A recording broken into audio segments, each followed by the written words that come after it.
आज के वीडियो का टाइटल है अब्दुल कलाम के बायोग्राफी। कलाम साहब के जीवन को जानना बहुत ही आवश्यक है। दुनिया के महान इंसानों में से यदि कोई विद्यार्थी के लिए आदर्श है तो वो है हमारे कलाम साहब। अब्दुल कलाम हर विद्यार्थी के प्रेरणा और आदर्श है।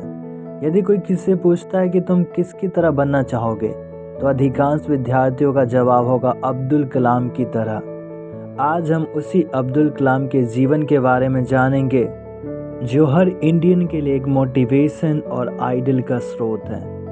हम जानेंगे कि कैसे एक लड़का जो एक मध्य वर्गीय परिवार में जन्म लेता है और बचपन से ही महान लक्ष्य और सपने देखना शुरू कर देता है ताकि जब वो बड़ा हो तो अपने सपनों को पूरा कर सके और अपने माँ बाप के साथ देश का नाम भी रोशन कर सके। डॉक्टर APJ अब्दुल कलाम हर इंसान के लिए एक मोटिवेशन है। अगर किसी को जीवन में कुछ बनना होता है तो कलाम साहब को अपना आदर्श मानता है और यही मेरे ऊपर अप्लाई होता है। मैं भी अपना आदर्श कलाम साहब को ही मानता हूँ क्योंकि APJ अब्दुल कलाम से मैंने बहुत कुछ सीखा है जो आज आप इस वीडियो में सीखेंगे। तो वीडियो को अंत तक देखिएगा, मुझे उम्मीद है कि आप बहुत कुछ सीखने वाले उनके जीवन से। तो चलिए हम डॉक्टर APJ अब्दुल कलाम के बारे में जानते हैं। मैं आप सबको एक ही वीडियो में सब कुछ नहीं बता सकता हूं, तो वीडियो को मैं सीरीज़ वाइज सीरीज़ बना कर रखूँगा आप सबके लिए ताकि आप एक एक करके देखें और उनके जीवन से जो सीखना आपको वो सीख सके। इस वीडियो में मैं सिर्फ आपको उनके बचपन के बारे में बताऊंगा कि उन्होंने कैसे और किस परिवार में जन्म लिया, बचपन में उनके क्या लक्ष्य सपने थे जिनको उन्होंने पूरा किया, लक्ष्य को निर्धारित किया, इन सब के बारे में हम इस वीडियो में जानेंगे। मेरा जन्म तत्कालीन मद्रास राज्य के द्वीपीय शहर रामेश्वरम में एक मध्य वर्गीय तमिल परिवार में हुआ था। मेरे पिता जैनुलाब्दीन के पास न तो अधिक औपचारिक शिक्षा थी और न ही अधिक धन। इन कमियों के बावजूद उनके पास महान जन्मजात ज्ञान और आत्मा की सच्ची उदारता थी। मेरी माँ आशियम्मा में उनकी एक आदर्श सहायक थी। मुझे ठीक याद नहीं है कि वो प्रतिदिन कितने लोगों को खाना खिलाती थी, लेकिन मुझे पूरा यकीन है कि हमारे अपने परिवार के सभी सदस्यों की तुलना में कहीं अधिक बाहरी लोग हमारे साथ थे। मेरे माता पिता को व्यापक रूप से एक आदर्श युगल माना जाता था। मेरी माँ का वंश अधिक प्रतिष्ठित था। उनके एक पूर्वज को अंग्रेजों ने बहादुर की उपाधि दी थी। मैं उन बहुत से बच्चों में से एक था जो सुंदर और लंबे माता पिता के घर पैदा हुआ था। हम अपने पूर्वजों के घर में रहते थे जो 19वीं शताब्दी के मध्य में बना था। यह रामेश्वरम में मस्जिद स्ट्रीट पर चूना पत्थर और ईंटों से बना एक काफ़ी बड़ा पक्का घर था। मेरे तपस्वी पिता सभी अनावश्यक सुख सुविधाओं और विलासिता से दूर रहते थे। हालांकि सभी भोजन, दवाई और कपड़े के रूप में सभी आवश्यकताओं की पूर्ति की जाती थी। वास्तव में मैं कहूँगा कि मेरा बचपन भौतिक और भावनात्मक रूप से बहुत सुरक्षित था। मैं आमतौर पर अपनी माँ के साथ रसोई के फर्श पर बैठकर खाना खाता था।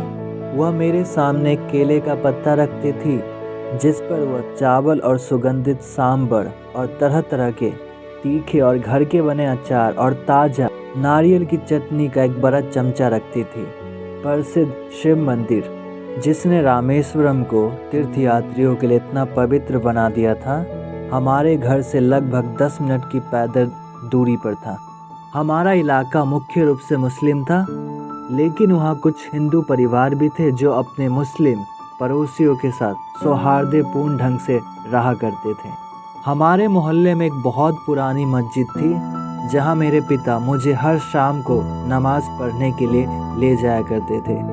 बोली जाने वाली अरबी प्रार्थनाओं के अर्थ के बारे में मुझे ज़रा भी अंदाज़ा नहीं था, लेकिन मुझे पूरा विश्वास था कि वो ईश्वर तक पहुँचती थी। जब मेरे पिता नमाज के बाद मस्जिद से बाहर आते थे तो बाहर विभिन्न धर्मों के लोग बैठकर उनका इंतज़ार किया करते थे। उनमें से कई ने मेरे पिता को पानी के कटोरे चढ़ाए जो उनमें अपनी उंगलियों को डुबाकर प्रार्थना करते थे। ये पानी तब विकलांगों के लिए घर ले जाया जाता था। मुझे यह भी याद है कि लोग ठीक होने के बाद धन्यवाद देने के लिए हमारे घर आया करते थे।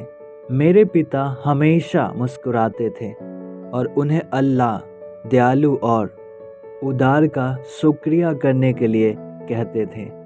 रामेश्वरम मंदिर के महायाजक पक्षी लक्ष्मण शास्त्री मेरे पिता के बहुत करीबी दोस्त थे। मेरी शुरुआती बचपन की सबसे ज्वलंत यादों में से एक दो पुरुषों की है। प्रत्येक अपने पारंपरिक पोशाक में आध्यात्मिक मामलों पर चर्चा कर रहे थे।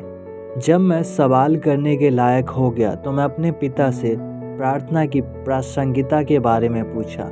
मेरे पिता ने मुझे बताया कि प्रार्थना के बारे में कुछ भी रहस्यमय नहीं है।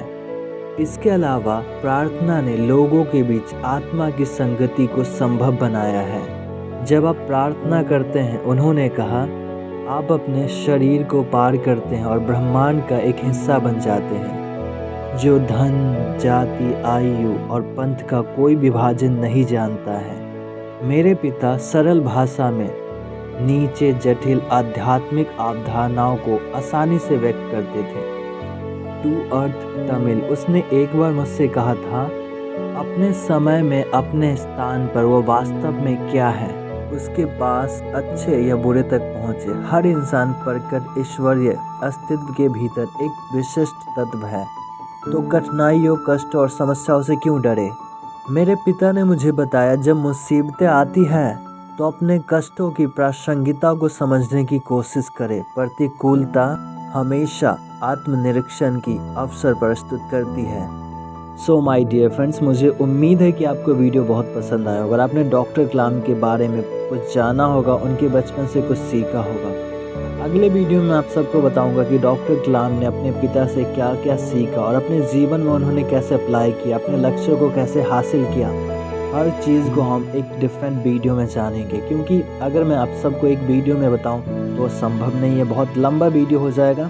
तो इसलिए मैंने इन सब को एक सीरीज़ बाय सीरीज़ बनाने की कोशिश की है, ताकि आपको भी कोई बोरियत महसूस ना हो और आप जो नया चीज़ें सीखना चाहते हैं डॉक्टर कलाम से, वो सीख सकें। सो अगर वीडियो को आपने पसंद किया तो प्लीज़ मेरे चैनल को सब्सक्राइब कीजिए एंड बेल आइकन को दबाना मत भूलिएगा, ताकि आपको वीडियो का न्यू अपडेट मिलता रहे। Thank you so much for watching this video. सीखते रहिए, आगे बढ़ते रहिए। जो मैं आप सबसे हमेशा कहता हूँ, अपने माँ बाप के आशीर्वाद, ऊपर वाले के आशीर्वाद और अपनों के प्यार के साथ कुछ ऐसा कर दिखाइए ताकि दुनिया आपको देख कर कहे कि मुझे बनना है तो सिर्फ इसके जैसा, वरना नहीं। तो सीखते रहिए, हार मत मानिए, क्योंकि सीखना जीवन का लक्ष्य होना चाहिए। जिस तरह आपका लक्ष्य जितना इम्पोर्टेंट है, उतना ही उस लक्ष्य को हासिल करने के लिए सीखना ज़रूरी है। Thanks again for watching this video.